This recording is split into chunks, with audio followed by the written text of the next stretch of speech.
स्थायी समिती सभापती मच्छिंद्र सानप यांच्या अध्यक्षतेखाली गुरुवारी झालेल्या स्थायी समितीच्या सभेत प्रभाग क्रमांक 10च्या नगरसेविका माधुरी बोलकर यांनी स्वच्छतेच्या प्रश्नावरून प्रशासनाला चांगलेच धारेवर धरले। प्रभागात अनेक ठिकाणी 15-15 दिवस पालापाचोळा उचलला जात नसल्याने तो कुजून दुर्गंधी पसरत आहे। नागरिकांना अस्वच्छ वातावरणात राहावे लागत असल्याचा गंभीर मुद्दा त्यांनी सभेत उपस्थित केलाय। स्वच्छतेचा बोजवारा उडाल्याने नागरिकांच्या आरोग्याचा प्रश्न निर्माण झाला असून डेंग्यू आणि मलेरिया सारख्या आजारांचे रुग्ण वाढत असल्याच्या तक्रारी नागरिकांकडून प्राप्त होत असल्याचे बोलकर यांनी सांगितले। त्यातच पिण्याचे पाणी शुद्ध मिळत नसल्यामुळे कावीळचे रुग्णही वाढत असल्याच्या तक्रारी समोर येत असल्याने आरोग्य विभागाच्या कार्यक्षमतेवर त्यांनी प्रश्नचिन्ह उपस्थित केले। पालापाचोळा उचलण्यासाठी नागरिकांना तब्बल 15 दिवस वाट पाहावी लागते। ही महापालिकेच्या स्वच्छता यंत्रणेची गंभीर अवस्था आहे, असा संताप बोलकर यांनी व्यक्त केलाय। नियमित स्वच्छता, कचरा व पालापाचोळा संकलन, परिसरातील दुर्गंधी तसेच आरोग्याच्या तक्रारींकडे प्रशासनाकडून दिरंगाई होत असल्याने नागरिकांच्या समस्या अधिकच गंभीर होत असल्याचे त्यांनी सभागृहाच्या निदर्शनास आणून दिले। मी तक्रार करत असते, पण जो ठेका ज्यांनी घेतलेला आहे त्यांना आम्ही फोन करतो। जे ठेकेदार असतील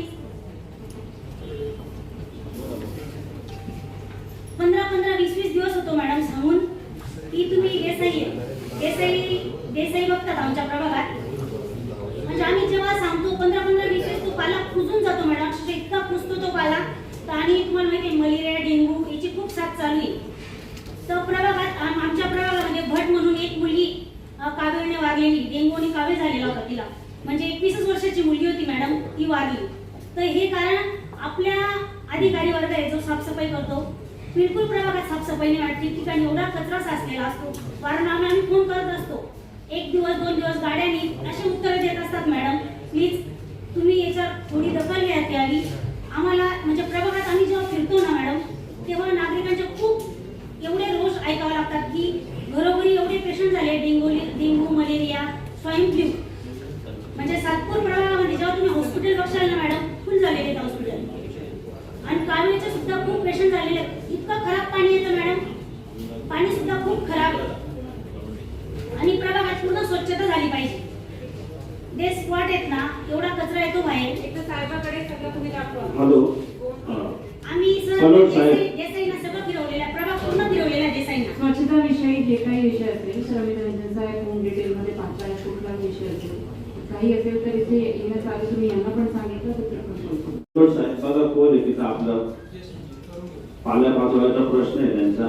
15-15 दिवस उचलल्या जात नाही। जो ठेकेदार असेल त्याला ब्लॅकलिस्ट करावे। काय होतं, कंटिन्यू त्या ठेकेदाराशी आम्ही बोलतो पण तो काही मनावर घेत नाही।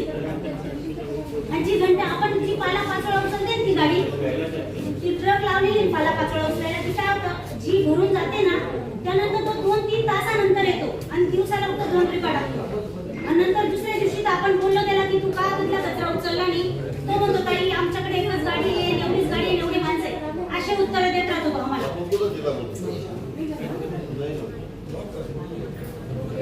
बोला ताई बोला। जेव्हा आम्ही ही गाडी बोलवतात ना, जेव्हा ती गाडी येते तर ती गाडी पालापाचोळा भरून 2-3 तास लावते टाकायला। त्यानंतर ती गाडी आली का वेळ जातो ना, मग आम्ही त्याला विचारलं ताई आज एकच गाडी भरली, मग आम्ही काय करू, असे उत्तर देतात ते। तुम्ही त्याच्यावर दखल घ्यावी मॅडम।